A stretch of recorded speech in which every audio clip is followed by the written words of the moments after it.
നമ്മളങ്ങനെ കേസ് ഇത് അൺബോക്സ് ചെയ്യാൻ പോവാണ്. ഇത് എന്താണെന്ന് അറിയട്ടെ.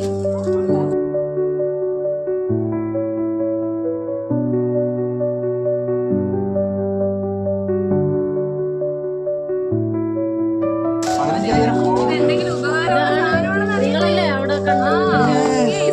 എനിക്ക് ഉപകാരമുള്ള സാധനമാണ് കിട്ടിയത്. ഞാൻ ഒരിക്കലും പ്രതീക്ഷിച്ചില്ല. ഇത് പൊട്ടിച്ച് പുറത്തെടുത്ത് കാണിക്കട്ടെ.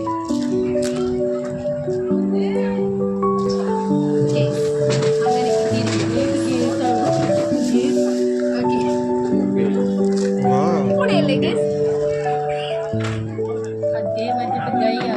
പക്ഷേ സോറി കേസ്, ഇത് കെറ്റല്ല, ഇത് പ്ലാസ്റ്റാണ്. നല്ലതാ, ചൂട് നാട്ടില് പനി പിടിക്കുമ്പോ ആശുപത്രി കിടക്കുമ്പോ അടിപൊളി അടിപൊളി. എന്തായാലും എനിക്ക് ദുബായി പോയിട്ട് ഒരു മത്സരത്തിൽ ഒരു ഗിഫ്റ്റ് കിട്ടിയല്ലോ. I am so happy.